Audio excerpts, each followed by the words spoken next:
Teniendo en cuenta que muchos mexicanos sufren de problemas psicológicos y emocionales, mismos que se incrementaron por la pandemia de la COVID-19, el Dr. Simi decidió ayudar de dos maneras. Uno, creó el Centro Simi de Salud Emocional, donde otorga 90,000 consultas mensualmente en la línea de ayuda gratuita 800-911-3232. Dos, impulsa el apoyo psicológico y salud emocional, instalando consultorios para brindar atención psicológica presencial gratuita. Hechos sí, palabras no. Atentamente, Víctor González, Dr. Simi. Atención. Si eres mujer y vives algún tipo de violencia física, psicológica o sexual, en el Centro Simi de Salud Emocional, Simi-SAE, estamos listos para apoyarte. Ponemos a tus órdenes el 800-911-3232, la línea morada donde los 365 días del año, nuestros psicólogos expertos te ofrecen asesoría gratuita. No estás sola. 800-911-3232, opción 8. La línea morada para brindar asesoría y acompañamiento a la mujer. Hola, ¿qué tal? Muy buena tarde. Estamos muy felices de comenzar este nuevo programa. Estamos transmitiendo completamente en vivo y bueno, deseamos que se sientan bienvenidos ya que es un programa que está realizado con mucho cariño para transmitir información y conocimiento acerca de situaciones psicológicas que están hoy en día. Mi nombre es Erika Flores, soy psicóloga de Centro Simi de Salud Emocional y saludamos a todos los que nos miran a través de las redes sociales. Agradecemos especialmente a todos aquellos que, aunque no se ven, hacen posible que este programa se transmita en vivo. Hablamos de Francisco Tena, de Oliver Zurita, que siempre están detrás de nuestras pantallas en las cabinas virtuales. Y bueno, el día de hoy estoy muy contenta porque nos está acompañando una psicóloga que también forma parte de nuestro equipo de Simisae. Ella es la psicóloga o Sheila, como mejor la conocemos.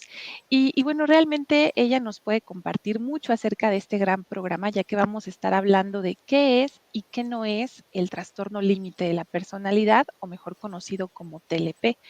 Y antes de dar continuidad con la psicóloga, les comparto un poquito de ella para que también, ya sé que ha estado en otros programas, pero para que la vayan conociendo un poquito más. Además de ser parte, ¿no?, de este Centro Simi de Salud Emocional, ella es psicóloga clínica egresada de la Universidad Nacional Autónoma de México. También cuenta con un diplomado, esto es muy importante, en neuropsicología, igual por la UNAM, y tiene vasta experiencia en el campo clínico. Entonces, muchas gracias por acompañarnos en este día. Shey, ¿cómo te sientes? Hola Erika, buenas tardes a todos los que nos acompañan, muchas gracias. Me siento muy bien, muy alegre de estar con ustedes aquí esta tarde. Gracias. Y bueno, reconocemos que últimamente, sobre todo con este auge, ¿no?, en las redes sociales, Shey, se puede promover, ¿no? Escuchamos TLP, teorías, ¿no?, incluso de la personalidad, pero ya para entrar de lleno al programa, ¿qué nos podrías decir del TLP? ¿Qué entendemos por este? ¿Qué es? ¿Cómo podrías explicarlo, Shey? Ok, claro que sí, con mucho gusto. Pues bueno, este trastorno es definámoslo así, es un trastorno. Dentro del Manual Diagnóstico y Estadístico de los Trastornos Mentales, el DSM, el número 5 nos explica que este trastorno está dentro o corresponde a los trastornos de personalidad. ¿Cuáles son o qué son los trastornos de personalidad? Son todos aquellos trastornos que, donde los individuos presentan alteraciones en la manera de percibir, en la manera de dar o recibir afecto, en la manera de cómo están percibiendo el medio, pero también cómo se perciben a sí mismos. Y también está relacionado, se caracteriza por la reactividad que ellos tienen. Todo esto en el contexto en el que viven. ¿A qué me refiero con esto? No es lo mismo una persona que vive en una comunidad como la que nosotros vivimos, por ejemplo, a una comunidad africana, por ejemplo. Es muy distinto. Entonces, cuando se dan esas diferencias tan marcadas de manera cultural, es cuando podemos hablar de un trastorno de la personalidad. Y justo el trastorno límite de la personalidad está dentro de esta categoría. ¿Qué es el trastorno límite de la personalidad? Es un trastorno que tiene peculiaridades como la impulsividad. La persona sin más no hace un juicio a sus acciones, y reacciona solamente, sin tener en cuenta las consecuencias de sus actos. De igual forma, también son personas a las que les cuesta mucho trabajo las relaciones sociales, mucho trabajo. Están constantemente en problemáticas con la pareja, con la familia, con los amigos, con las personas en su trabajo. Es una situación que a ellos les conflictúa mucho. Ellos lo notan, pero les cuesta mucho trabajo el cambiar o modificar esto.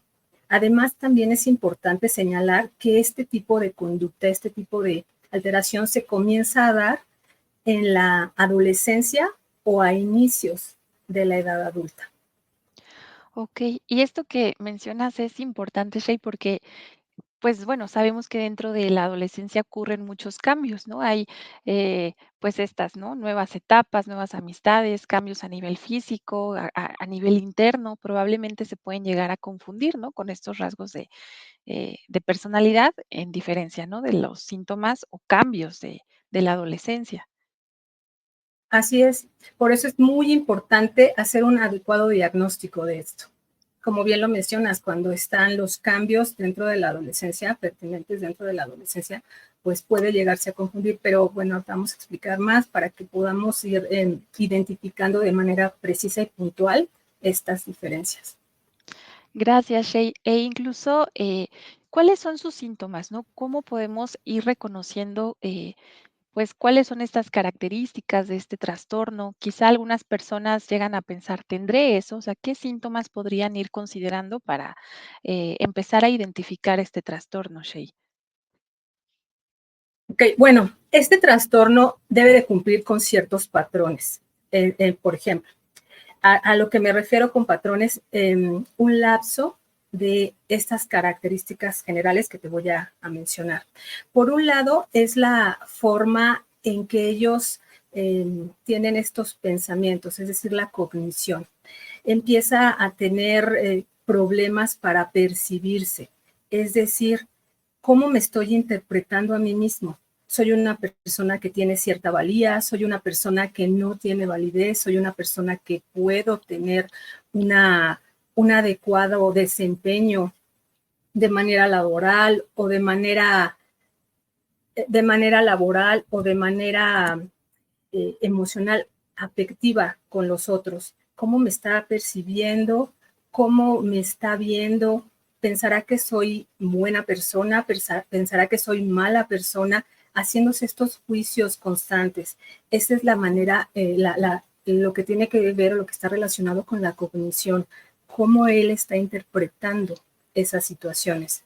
Otra cosa que también está dentro de ese patrón es cómo esta persona percibe la afectividad, como te comentaba, tanto para brindar esa afectividad como para recibir esa afectividad. Soy una persona que fácil y rápidamente cambio. Estoy muy contento o contenta de tenerte a mi lado, pero de repente, sí, pero hazte un poquito para allá. Y ahorita ya estoy muy enojada. Y ahorita ya estoy muy triste.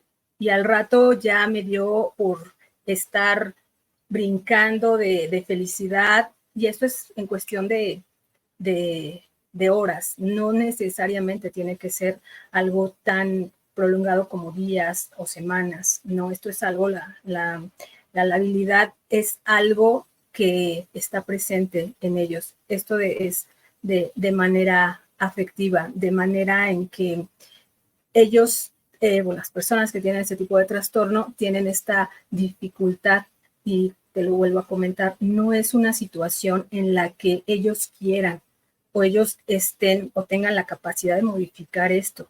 No, es algo que simplemente pasa. Otra de las cosas es también esta complicación, pues debido a estas características que te voy mencionando, para ellos la funcionalidad de tener relaciones interpersonales se complica muchísimo, muchísimo, porque justo el estar pensando cómo me está percibiendo el otro, cómo me está evaluando el otro, para mí es muy importante. Y entonces tengo esa problemática de si me acerco, no me acerco a esta persona, me abro de capa con esta persona, quiero continuar esta relación afectiva o no. Entonces, bajo todas estas características es que se les dificulta mucho y son incapaces a veces de relacionarse de manera adecuada o saludable. Y por supuesto, una de las características que es muy marcada dentro de este trastorno es la impulsividad. Pueden ser personas que tienen ganas ahorita de hacer una fiesta y la hacen. Tienen ganas ahorita de salirse a correr y salen. No miden consecuencias, simplemente se dejan llevar por el impulso, el deseo de lo que se les apetece en ese momento. Esto que te acabo de comentar está dentro de un patrón establecido de tiempo, por lo que al momento de tener estas características, el paciente pues empieza a tener malestares que son clínicamente significativos y por supuesto pues deterioro en sus relaciones de amistad, en relaciones familiares y por supuesto relaciones laborales. Entiendo, Shay. Ofrezco una disculpa. De pronto mi cámara como que se quedó estática, por ello la apagué para que no se viera como borroso. En breve, ¿no? Trataré de solucionarlo. No obstante, dando continuidad a esto que comenta Shay, puede ser, me parece, muy abrumador, ¿no? Para las personas que llegan a tener este trastorno, ¿no? El poder reconocerse o el poder identificar qué me está pasando, por qué de pronto llego a tener estas reacciones tan impulsivas, quizá en un comienzo, ¿no? Por parte de otras personas que se les hacen, que se los hacen notar. Así es. Y también, pues para la persona empieza a ser agobiante y la persona también por el medio, a la persona se le empieza a bombardear con las ideas de es que eres muy extraño o eres muy extraña, es que eres muy intensa, eres muy intenso, no te entiendo, no sé qué te pasa, pero pues tu papá era así, o tu abuelito era así, o tu mamá era así, entonces pues sacaste su personalidad, no, a ver, no, esto no es así, no es una situación que la persona sea capaz de tener en cuenta de que, pues porque mi mamá es así, pues yo también soy así. Eso tiene que ver, yo te lo voy a explicar un poco más, el por qué se da esta situación, pero es difícil para esa persona saber que hay una problemática y que eso se tiene que atender. ¿Por qué? Porque llega un momento en que se normaliza. Pues tú ya sabes que yo soy así, pero es que no tienes por qué estar en esta forma o no tienes por qué manejarte así. Pues sí, yo ya sabía, pero pues ya me acostumbré. Es parte de la costumbre, así soy. Y pues tú me aceptaste y no tendría por qué cambiar. Pero bueno, ahorita lo voy a explicar un poco más. Estas situaciones, por supuesto que se pueden cambiar. Buenas tardes, Luis. Hola, Shader, ¿cómo estás? Hola, bien, gracias. Aquí entrando por las fallas que tuvo Erika en su cámara. Esto de la tecnología, yo digo, sí, que no tiene palabras como el amor, ¿no? No cree que siempre va bien y cuando menos te lo esperas te dicen, quiero hablar contigo, tenemos que hablar. Sí, entonces parece sí, que claro, bien, lo entiendo. Y de repente hubo ahí una pequeña falla técnica. Pues bueno, gracias por acompañarnos. Sí, he estado escuchando un poquito sobre lo que nos has comentado sobre algunas características del trastorno límite de la personalidad. Esto que mencionabas al final, ¿es algo que se normaliza? Es decir, ¿es algo con lo que las personas aprenden a convivir? Es decir, he sido así gran tiempo de mi vida que parece que ya es parte de mí y así soy. Y como dice la frase, ¿y la queso? Es decir, es así, soy yo y no pasamos por, no tenemos la idea de que podría ser un trastorno. ¿Cómo podernos darnos cuenta de tener un carácter variable, sensible, cambiante, a tener ya una patología? Ok, creo que esta es muy buena pregunta porque justamente ahorita voy a especificar, lo primero fueron como las generalidades, pero para que podamos identificar estas peculiaridades, vamos de lo general a lo particular, es que podemos hacer un autoanálisis de estas características que voy a mencionar. Porque cuando nosotros empezamos a notar que nuestra personalidad se empieza a definir por esas características, entonces puedo darme cuenta que fue de un tiempo a la fecha, como lo decía, de la adolescencia o inicios de la edad adulta, que yo empecé a tener este comportamiento. Y a lo mejor se relacionaba con la situación del cambio hormonal en la entrada a la adolescencia y demás, pero esto no se modifica. Si yo ya soy un adulto y me doy cuenta que esas conductas no se están modificando en mí. Entonces, no es que sea parte de mi personalidad. Ahorita voy a mencionar estas peculiaridades para darnos cuenta cómo pueden ser conductas altamente nocivas y conductas incluso peligrosas. Pues creo que estamos llegando al tiempo Erika, del primer bloque. Yo cedo los micrófonos a Erika, qué bueno que tu cámara ya se restableció. Pues bueno, te cedo las palabras. Yo creo que vamos a un pequeño corte, ya es tiempo del primer corte. Manden sus preguntas, creo que están llegando bastantes, eso significa que es un programa que está llamando la atención. Pues muchas gracias, te cedo los micrófonos, Erika. Suerte, Shay. Muchas gracias, Luis. Teniendo en Gracias. cuenta que muchos mexicanos sufren de problemas psicológicos y emocionales, mismos que se incrementaron por la pandemia de la COVID-19, el Dr. Simi decidió ayudar de dos maneras. 1. Creó el Centro Simi de Salud Emocional, donde otorga 90,000 consultas mensualmente en la línea de ayuda gratuita 800-911-3232. 2. Impulsa el apoyo psicológico y salud emocional, instalando consultorios para brindar atención psicológica presencial gratuita. Hechos sí, palabras no. Atentamente, Víctor González, Dr. Simi. Atención. Si eres mujer y vives algún tipo de violencia física, psicológica o sexual, en el Centro Simi de Salud Emocional, SIMI-SAE, estamos listos para apoyarte. Ponemos a tus órdenes el 800-911-3232, la línea morada donde los 365 días del año, nuestros psicólogos expertos te ofrecen asesoría gratuita. No estás sola. 800-911-3232, opción 8. La línea morada para brindar asesoría y acompañamiento a la mujer.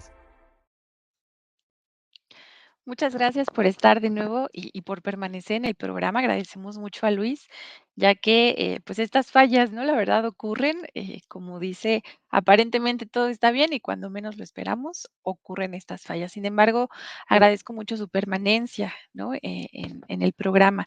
Y muchas gracias también, Shay, por estar explicando pues este importante tema, ya que también está pues causando pues cierta importancia, ¿no? En este programa con los comentarios que nos comparten. De hecho, si gustas, podemos aprovechar un breve tiempo para poder compartir lo que nos han estado haciendo llegar a través de nuestro chat. Y bueno, mandan saludos desde Isamara Iglesia, José Luis Elorriaga Villarello. Nos dice buenas tardes, al igual que Lluvia Selene. Ella nos dice gracias por visibilizar tan importante tema. Igual si hay alguno que te llame la atención, alguna pregunta, con gusto, Shay. Geo Cervantes nos dice excelente tema, gracias. Y Samara nos dice, mi hija es rebelde, ella tiene 12 años. Hablábamos, ¿no? De esta situación con la adolescencia, donde no solamente es la rebeldía, ¿no? Probablemente estos Sí. síntomas que comentas. Bueno, aquí sería muy importante puntualizar que hay que ver el periodo entre cada una de estas actitudes, porque, a ver, esto es importante especificarlo con el objetivo de que las personas que son padres de adolescentes puedan darse cuenta de cuál es esta diferencia. La adolescencia trae cambios en sí. Es una situación de ajuste hormonal, son muchos cambios de muchos tipos, físicos, psicológicos, emocionales, son muchos cambios. Entonces ahí hay que aprender. Si mi hija está teniendo un comportamiento rebelde, ¿a qué se debe este comportamiento? Es porque ella y yo no tenemos una buena relación, no hay una adecuada comunicación, o es una persona que es rebelde y entonces como es rebelde ya se está a lo mejor lesionando de alguna manera, tiene qué tipo de pensamientos tiene, con qué personas se está relacionando para poder ir justo identificando e ir diferenciando estas cosas, qué cosas son propias o es correspondientes a ese cambio y cuáles ya no están siendo lo pongo así entre comillas, normales dentro de esos cambios hormonales. ¿Qué podría ser? Esto, mi hija está sufriendo de bullying, mi hija está a lo mejor tuvo algún tipo de agresión sexual, algún tipo de violencia, está teniendo conductas que antes no tenía, está teniendo problemas para socializar muy grandes, está teniendo estos pensamientos constantes de que si yo no estuviera aquí esto sería mejor, etcétera, etcétera, para poder diferenciar estas cosas. Y además también aquí es importante el uso y manejo de límites adecuados. Cuando hay una comunicación asertiva en el entorno familiar, estos límites, a lo mejor la palabra límite suena muy, una situación muy castigadora, pero no, los límites son saludables en todo tipo de relación. Los límites mediante una comunicación asertiva siempre van a ser muy útiles y van a dar funcionalidad a que una relación de cualquier tipo sea saludable. Y en cualquier edad. Y como dices, lo relacionamos a veces con cuestiones negativas, ¿no? Límites, lo tomamos como, ay, va a haber una discusión, va a haber una pelea, es porque se enojó. Sin embargo, pues va más allá y más cuando es con una comunicación asertiva. Así es, así es. De ahorita, mira, retomando lo que nos preguntaban acerca de esta diferencia, bueno, aquí veo otra pregunta que está relacionada como a eso. Tengo 45 años, de Isamara Iglesias. Tengo 45 años y tengo muchos cambios de humor. Estoy entrando en la menopausia. ¿También influye? Claro que sí. El estar en cambios en estos procesos pues, de regulación hormonal y de alteraciones hormonales, claro que influyen totalmente en el aspecto emocional y en el aspecto afectivo. Totalmente. Aquí sería muy importante aclarar que no está tan marcado el que las personas de cierta edad, 45, bueno, depende mucho también de la genética, cuando entran en la menopausia, que pueda haber o se pueda desencadenar a partir de aquí un trastorno límite, sí las hay, pero son las menores. Normalmente el trastorno límite de la personalidad se identifica, como lo había dicho, a finales de la adolescencia, principios de la edad adulta. Ok, porque igual Claudia Peraza, ella nos hace una pregunta, dice, ¿el TLP puede acentuarse en alguna etapa de la vida? Es decir, las características del TLP. Sí, excelente pregunta y creo que eso nos da paso a lo siguiente. Ajá. Justo cuando las personas están teniendo una situación estresante, es decir, son varios factores los que intervienen para que una persona pueda ser diagnosticada o tenga TLP. Pero cuando hay una situación estresante, aquí y se juntan varios aspectos, el TLP puede llegar, ahí puede llegar, pero deben de cumplirse varios aspectos. En las individualidades del trastorno límite de la personalidad está esta inestabilidad emocional, es decir, estoy en la adolescencia, no quiero que nadie me abrace, mamá, tú sí quiéreme mucho, papá, tú también consiénteme mucho, pero que mis amigos no se den cuenta de que tú me estás abrazando, de que me dices mi niña, de que me das un abrazo o vas por mí a la escuela, por favor no lo hagas. Pero de repente, si tú ya no me abrazas, me voy a enojar, pero eso es algo correspondiente a la adolescencia. Pero si ya tengo 23, ya tengo 25 y me enoja eso, de repente estoy muy feliz con mi mamá y, ay, abrázame, no me toques, no, ahorita no me agarres. Y es decir, pero ¿por qué? ¿Qué está pasando? Y esa es una situación que se está repitiendo. Ese es un foco rojo de atención que debemos de voltear a ver. También el hecho de que de repente yo te puedo decir, te quiero mucho, a mi pareja, a mi mamá, a mi hermano, te quiero mucho. Y tú vas a ser para mí el hermano que me rescate, el príncipe azul que venga por mí en un caballo blanco, la mamá perfecta que me haga todos los días galletitas. Empiezo a idealizar a estas figuras que yo tengo afectivas y las pongo en un pedestal y son lo máximo y son, aparte de la otra conducta, donde yo te digo que te quiero, pero después ya no te quiero tener cerca de mí. Y entonces me doy cuenta que también estoy idealizando a esa persona y quiero que sea el superhéroe o quiero que sea la supermamá para mí. Y así lo tengo conceptualizado. Y esto también va a repercutir en esta situación de cómo me estoy viendo yo a mí mismo, la autoimagen. Me estoy viendo como una persona afuera, me veo como una persona que soy capaz, que tengo la habilidad de hacer muchas cosas, pero una vez que estoy dentro de ese ámbito, ya sea laboral, amoroso o familiar, híjole, no sé si yo sea suficiente para ti. Si la forma en la que tú me estás percibiendo y lo que tú estás viendo de mí sea suficiente para todo lo que tú me vas a dar. Toda esta magia de mamá perfecta, hermano idóneo, Príncipe. no sé si yo voy a ser suficiente para ti. Y entonces, como esto me empieza a crear mucho conflicto, empiezo a ser impulsivo. Impulsivo no quiere decir solamente me voy a aventar del bungee y no me importa si tengo un problema en el corazón y yo me quiero aventar del bungee. No, va más allá. Conductas que pueden ser muy nocivas a la salud. Por ejemplo, tener relaciones sexuales casuales con personas que no conozco sin usar protección. Empezarme a ser adicta o adicto a ciertas conductas. Compras por internet, compras compulsivas, tener adicción a algún tipo de sustancia. A eso también conlleva la impulsividad, no solamente a tener arrebatos de algún tipo. Nada más es algo que hago y ya. Yo sé que esto es peligroso, sí, pero no estoy consciente de eso. Los demás me lo dicen, pero a mí no me importa.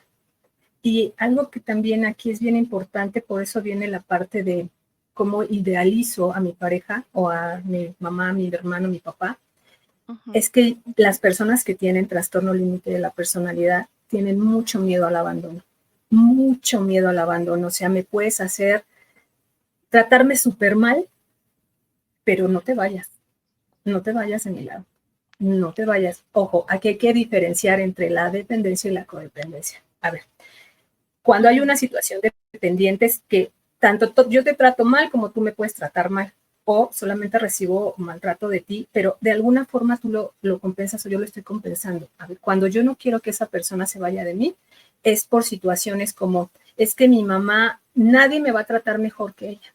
Entonces no va a haber mujer, no va a haber ser humano en el mundo que la pueda sustituir, lo pongo entre comillas.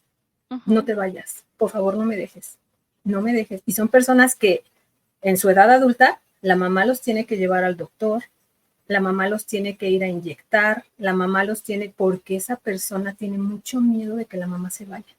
Mucho miedo. O cualquier otra, ahorita pongo el ejemplo de la mamá, pero puede ser cualquier otra persona. Sí, Su pareja, amistades, pareja, claro. y de hecho va muy relacionado, ¿no? Con esta parte de cómo es que llega a desarrollarse, ¿no? El TLP. Habías mencionado que, pues, quizá todos tenemos como esta parte de vulnerabilidad, pero existen estas condiciones, ¿no? Que vas a estar o que has estado marcando. Y vamos a ir a un pequeño corte y si gustas regresamos con esto. E igual me parece que pues nuestra audiencia está muy encantada contigo, Shay. Explicas de manera muy amena, entonces vamos a regresar, ¿no? Para poder Muchas también gracias. contestar estas preguntas que nos están haciendo. Claro que sí. Teniendo en cuenta que muchos mexicanos sufren de problemas psicológicos y emocionales, mismos que se incrementaron por la pandemia de la COVID-19, el Dr. Simi decidió ayudar de dos maneras. Uno, creó el Centro Simi de Salud Emocional, donde otorga 90,000 consultas mensualmente en la línea de ayuda gratuita 800-911-3232. Dos, impulsa el apoyo psicológico y salud emocional, instalando consultorios para brindar atención psicológica presencial gratuita. Hechos sí, palabras no. Atentamente, Víctor González, Dr. Simi. Atención.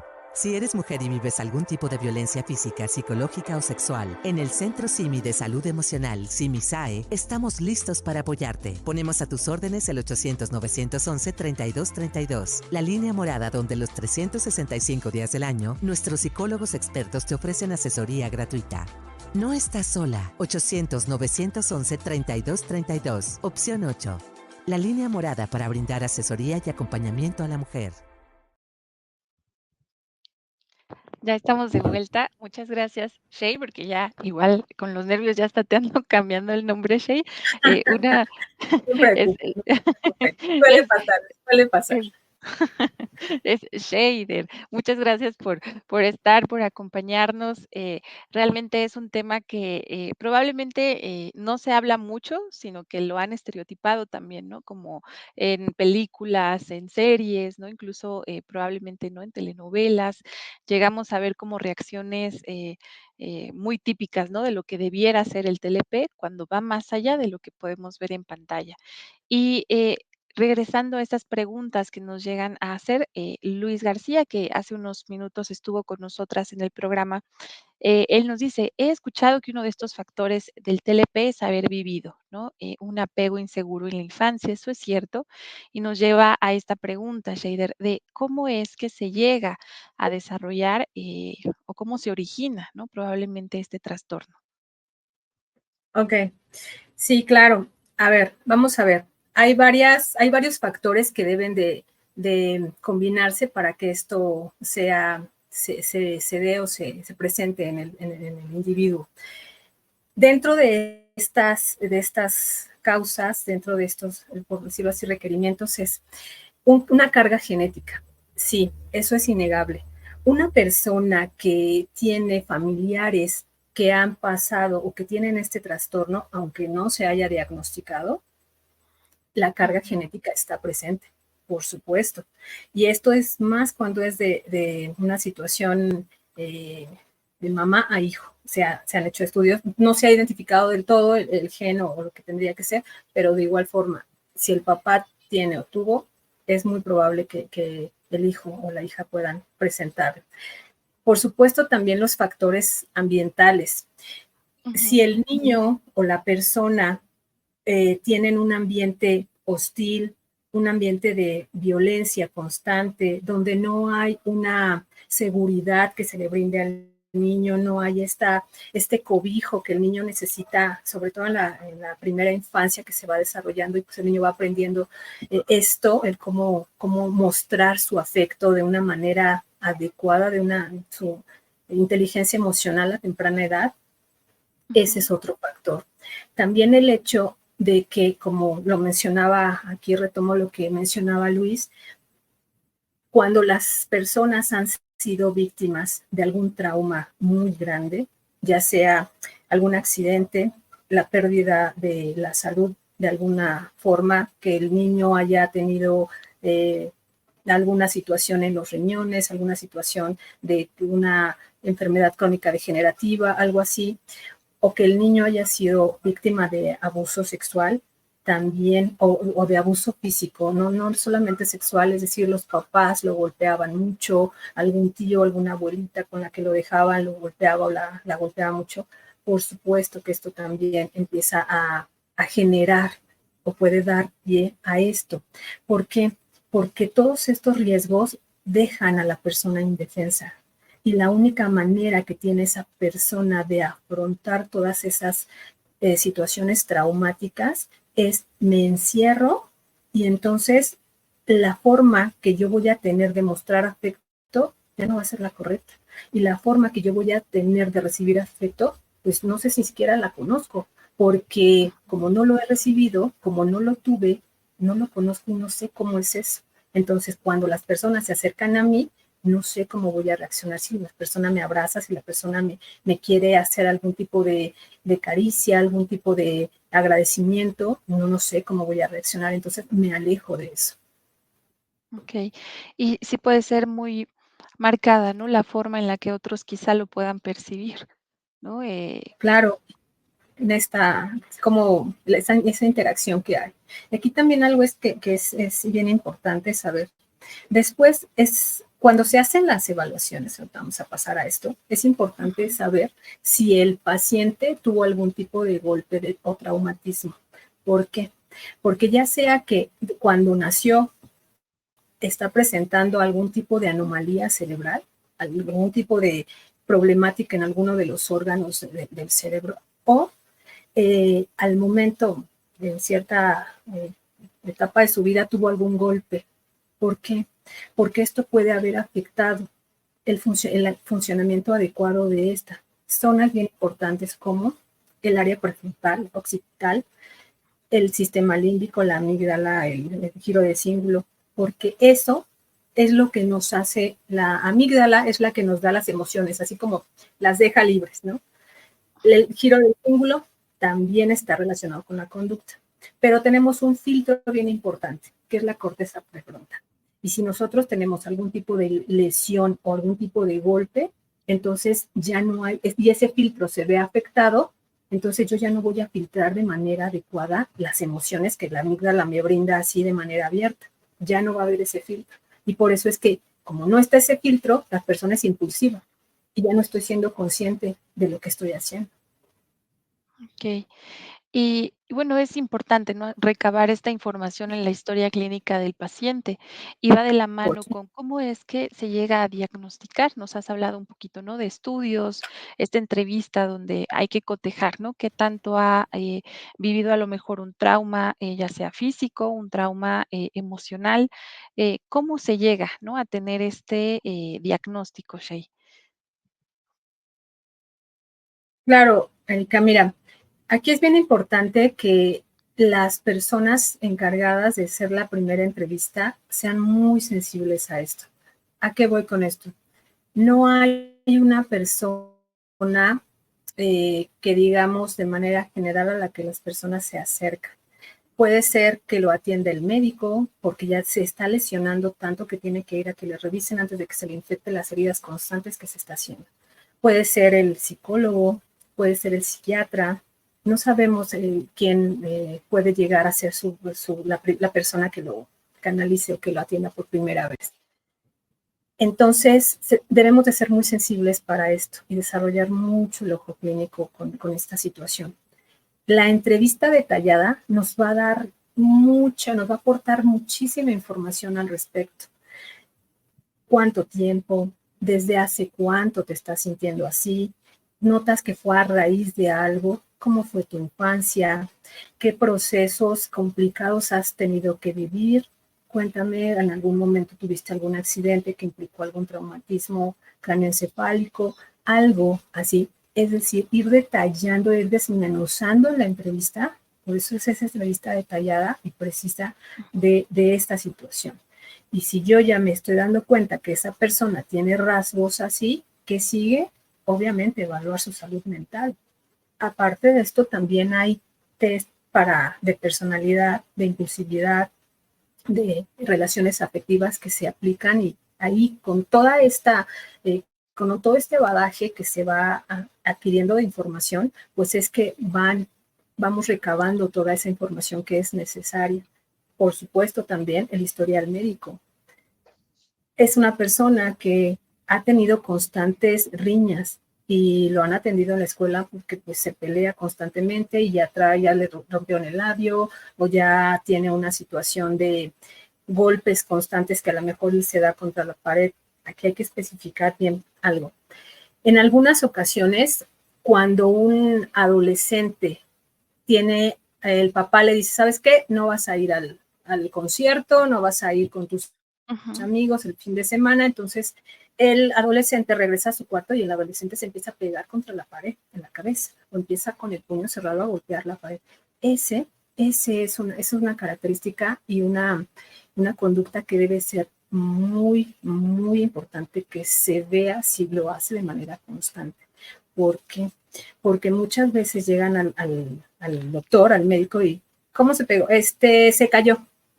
En lugar de que Como los que lo padres digan, minimizan, ¿no?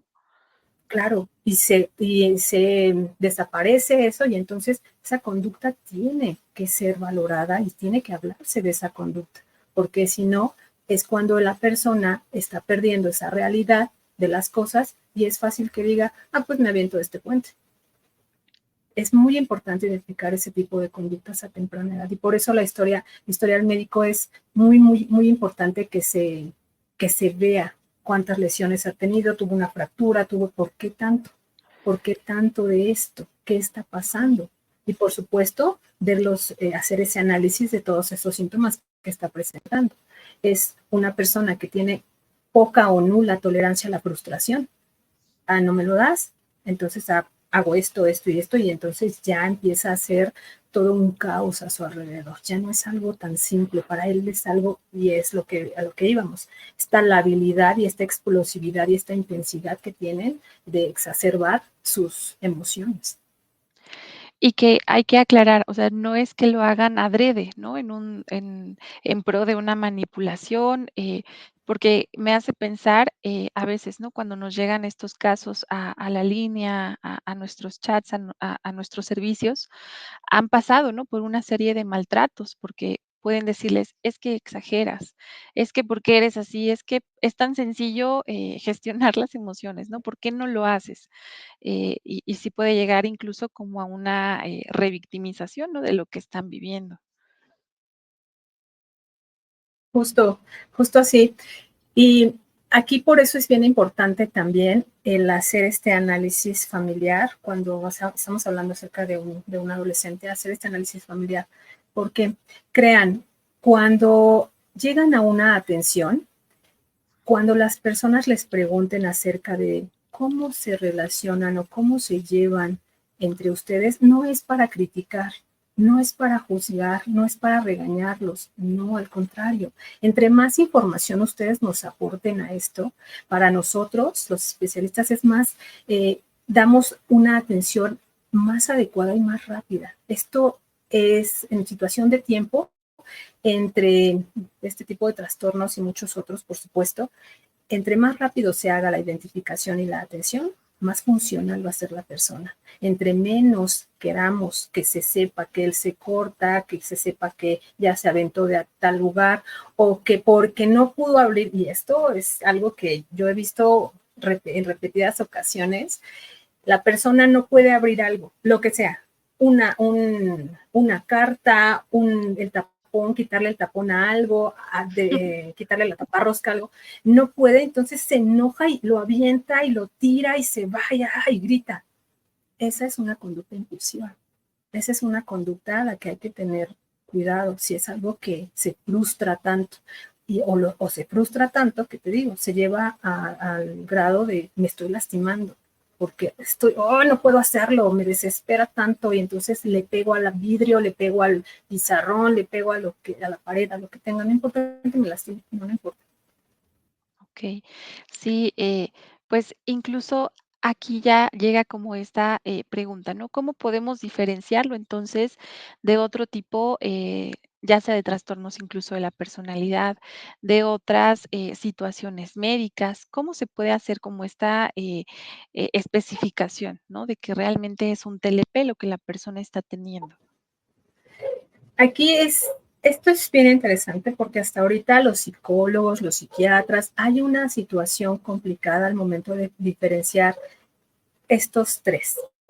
El trastorno límite de la personalidad, trastorno bipolar tipo 1 y trastorno bipolar tipo 2.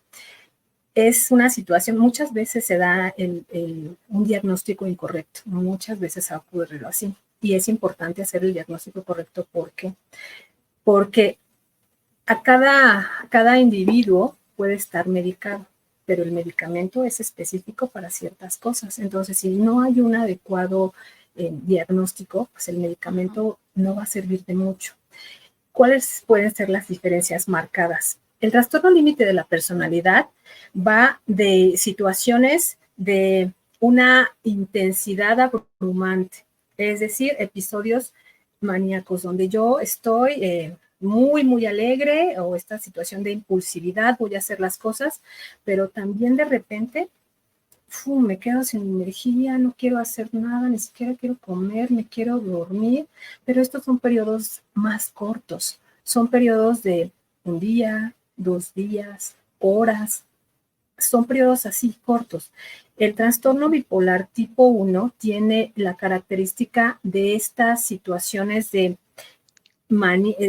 episodios maníacos y episodios depresivos y episodios maníaco-depresivos, o sea, mixto, donde los periodos de tiempo estamos hablando de semanas o meses. La persona está con todo y vamos a limpiar la casa y voy a sacar 10 y nadie me va a detener y el proyecto y lo mejor y hasta en el trabajo le dice, ¿quieres que algo salga perfecto? Dáselo a Carlos porque Carlos no sabe, él ni siquiera duerme con tal de entregar el trabajo, pero no nos damos cuenta de que Carlos llega un momento en que después de 3 meses, Carlos no quiere salir, no quiere convivir, Carlos se la pasa encerrado en su casa, viene la fiesta de la compañía y Carlos dice, vayan ustedes, yo no. Pero Carlos, ¿cómo crees? El proyecto es, no, mejor ustedes. Y así es fluctuante y son periodos de tiempo. Y el trastorno bipolar tipo 2, la situación maníaco-depresiva o la hipomanía está más presente, donde me siento, sí tengo episodios maníacos y me siento bien, pero son más cortos y más breves. Prevalece más la situación de hipomanía y la situación depresiva, mucho más. Aquí siempre lo voy a decir, el trabajo multidisciplinario es clave. es clave en esto. Y estamos hablando sí de los profesionales, pero también del entorno familiar, porque esto es algo difícil para la persona que lo padece, muy difícil. La persona se siente incomprendida, se siente como un bicho raro, se siente delegada de la sociedad. Entonces sí es muy importante también el acompañamiento familiar. Ok, y aprovecho, Emiluz Angie Santi nos hace varias preguntas que están relacionadas con esto último que comentas. Primero, bueno, ya nos dice que es un excelente tema y sobre todo la explicación que das, pues denota un gran manejo, ¿no? Del tema. Y también nos comenta, el Muchas gracias. comportamiento autodestructivo, conductas o amenazas suicidas pueden ser un indicativo en el TLP, o sea, si es constante o se han tenido antecedentes de suicidio en casos con TLP. Sí, claro, por supuesto. Esta es una característica de, pero es bien importante lo que te comentaba. Sí, a ver, en el entorno familiar, ya sea de manera personal o en el entorno familiar o los amigos, ya están detectando que hay una conducta así, destructiva, con conductas de amenaza suicida y pensamientos suicidas. Entonces, ¿qué es lo que debo de hacer? Acompañar a la persona o a yo ir a atención. ¿Qué tipo de atención? Si yo ya me di cuenta que estoy pasando por esto, lo ideal, y eso te lo va a decir hasta un psiquiatra, lo ideal es que vayas con un psicólogo clínico y entonces le comentes al psicólogo clínico lo que estás viviendo, cómo te estás sintiendo. Y en medida de eso, el psicólogo, tras su evaluación, pues va a canalizarte, si se requiere, con ayuda psiquiátrica. Porque una persona que está teniendo ya conductas o ideación suicida constante o que incluso ya llevó a cabo algún acto suicida, es una persona que debe estar monitoreada sí o sí por un psiquiatra. Necesita estar monitoreado por un psiquiatra. Entonces, ya detecté eso. Ok, acudo con el especialista y el especialista se va a encargar de hacerme la intervención necesaria para saber si sí estoy dentro de este trastorno o no. Ojo, también aquí hay que identificar que esto no es una situación de, ay, ya te vi 2 horas, déjame platicar contigo en la siguiente y yo ya te diagnostiqué esto. No, no, no, no, no. Se necesita todo esto que venimos diciendo, el análisis, aplicación de pruebas, el ver el historial médico, hacer toda una serie de intervención para que podamos dar un diagnóstico adecuado, justo para no cometer el error de dar un mal diagnóstico. Que es muy importante.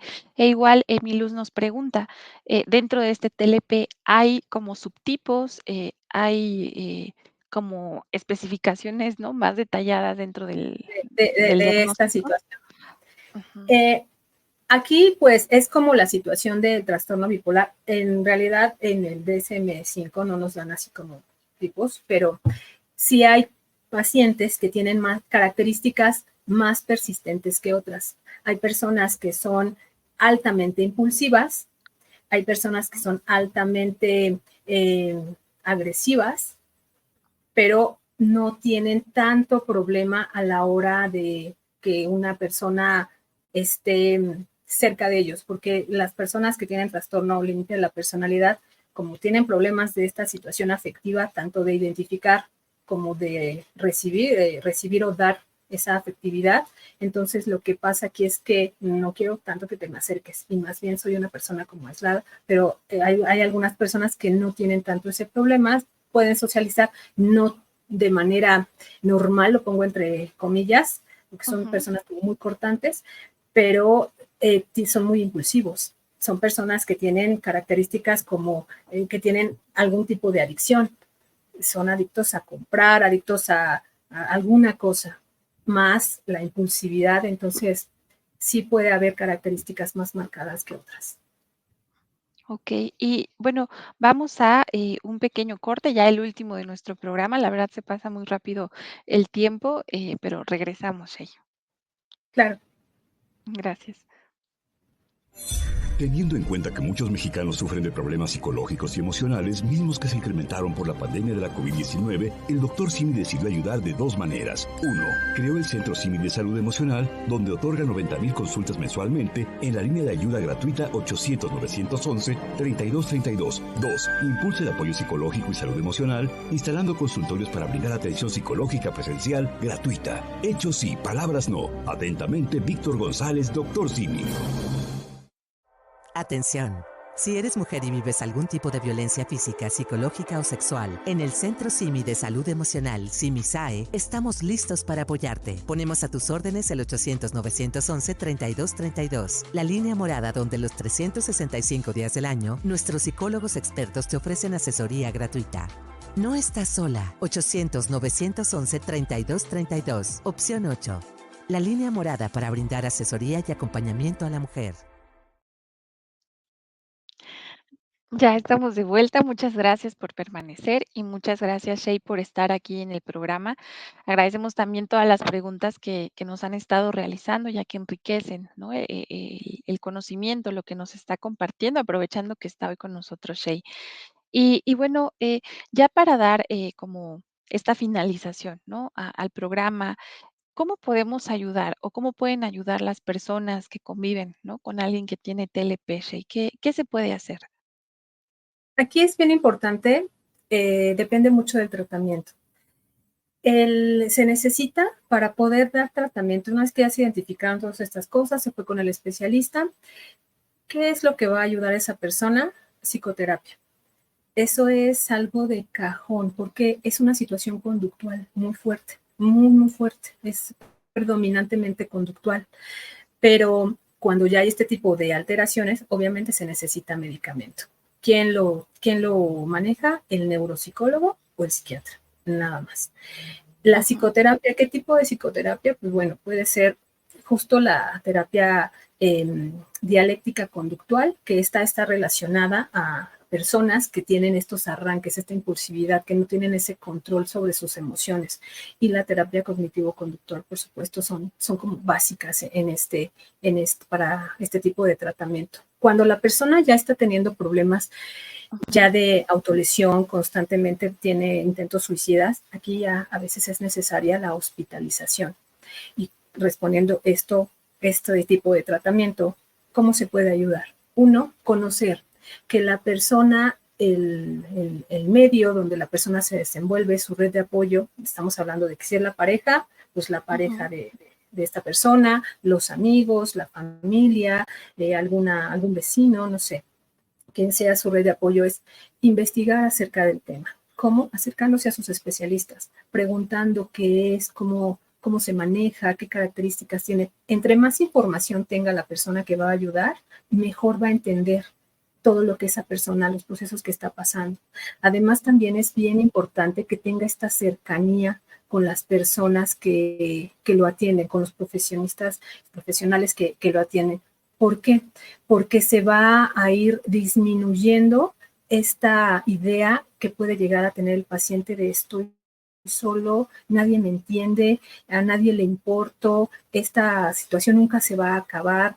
Entonces, si el especialista ya le está explicando a la persona, al paciente lo que está pasando, y también viene la red de apoyo a decirle, no te preocupes, estás bien, nosotros vamos a estar aquí, la persona puede tener, esto le hace a la persona que tenga adherencia al tratamiento, que haya una voluntad de, sí, voy a tomar las sesiones terapéuticas, porque eso es algo a veces muy complicado, que la persona acuda a terapia, que la persona continúe sus sesiones terapéuticas, es complicado, pero una vez que inicia, ya la persona empieza a notar esos cambios y empieza, pero el principio siempre es algo que cuesta trabajo.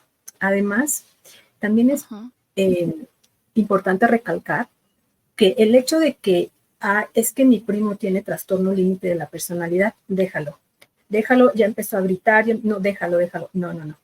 Aquí es bien importante que se le coloquen límites. ¿Por qué? Mediante los límites es que la persona va a saber que la conducta que está presentando está siendo una conducta inadecuada o que está exacerbando lo que está diciendo, la emoción que está experimentando. porque no lo saben. Y el que nosotros se lo hagamos saber mediante los límites, le va a ayudar a esa persona a entender que eso ya no se debe hacer. Entonces, informarse, comunicación, tanto con el paciente como con las personas que lo están atendiendo y, por supuesto, establecer límites. Ok. Y bueno, respecto a esta pregunta que igual nos hace Claudia Peraza, ¿el diagnóstico lo hace el psiquiatra o también lo puede hacer el psicólogo clínico? Sí, claro, el psicólogo clínico lo puede hacer sin ningún problema. Cuando el psicólogo clínico ya hizo la intervención, ya se tomó su tiempo, ya juntó toda la evidencia, entonces la deriva a un psiquiatra, pero no es que yo no puedo con esto, a ver que lo ponga, no, sino porque se trabaja de manera multidisciplinaria. Ya el psiquiatra, el psicólogo ya hizo la parte de intervención, de identificación, estoy viendo estos rasgos, entonces te derivo con el psiquiatra para que el psiquiatra empiece a ver la parte medicamentosa. Sí, claro, si la problemática, el paciente acudió por primera vez al psiquiatra, el psiquiatra hace el diagnóstico también, claro que sí, pero también el psiquiatra lo va a derivar, que es lo ideal. No, a veces no pasa y esa es una tristeza muy grande. Lo va a derivar, lo tiene que derivar a la atención psicológica. Sí, para un abordaje integral. Y Vilus, agradecemos mucho las preguntas que nos estás realizando. Ella te pregunta, Shay, ¿qué tan riesgosa es una persona, ¿no? Con trastorno límite de la personalidad? O bueno, aquí no lo especificó, ella nada más puso trastorno de la personalidad, pero me imagino, ¿no? Es el del Ajá. TLP, es riesgoso, es sin estigmatizarlo, ¿no? Sí, como dices, ¿no? No hay que, ay, ya no le voy a hablar, me voy a alejar, al contrario, ¿no? ¿Cómo lo abordamos? Sí, esto puede ser un riesgo tanto para los otros como para la persona en sí. Justo porque te digo, hay esta situación de autolesiones o esta situación de conductas muy arriesgadas que ponen en constante alerta toda la situación física del individuo. Obviamente la emocional ya está afectada, pero la afectación física también puede estar presente. Puede ser una persona que pueda atentar contra su vida o en un ataque de ira o en un ataque de esta situación de exacerbar su conducta, te avienta, pero no lo hace con la intención de que te quiero de hacer daño, sino que ya no puedo más con esto, te aviento y pues le das un mal golpe a alguien y lo puedes dejar mal. Entonces sí puede ser peligroso así. Por eso es muy importante detectarla y detectarla a tiempo, porque entre más tiempo pasa sin ser detectada, todos estos síntomas se van incrementando. Ok. Y bueno, igual hay muchos mensajes, Shay, de agradecimiento. Gracias por el tema. Un saludo a la psicóloga Shader. eh, Igual, ¿no? Es muy importante saber lo que pasa en nuestro ser. Un excelente tema, ¿no? Sobre todo la aportación que nos brindas, Shay. Y es muy importante, ¿no? Sobre todo que se acerquen a la línea. Igual, Shay es quien, al igual, ¿no? Que varios de nuestros colegas están dentro, ¿no? De este servicio y pues nos pueden contactar. Estamos al 800-911-3232. Al igual que Shay, pues también hay otros psicólogos que con gusto pueden brindar esta atención. Y no sé si haya algo que desees compartir, ya para Sí, finalizar, Shay. ya para finalizar, que no se me pase esta Jolie Awan. Si tengo una niña que solo quiere dormir, no come, ¿qué debo de hacer? Uno, la edad de la niña. ¿Tuvo alguna problemática? Consulta en la escuela, qué puede estar pasando y demás. La edad es muy importante, es muy, muy importante. Y acércate a nosotros, puedes recibir apoyo de nosotros, con todo gusto. Y pues nada, solamente agradecerte, Erika, la invitación y estamos para ayudar y para atenderlos. Es un gusto para nosotros. Al contrario, muchas gracias a ti, Shader, por habernos acompañado. Gracias a la audiencia también por permanecer y por aprender más acerca de este valioso tema que sabemos que puede ayudar mucho. Muchas gracias, Shay. No queda más que pues estar, ¿no? Como muy felices por tu participación, porque nos has acompañado, ¿no? Nos has llevado de la mano para saber más de esto. Muchas gracias, Shay. A ustedes, hasta luego. Hasta luego, bye. Bye.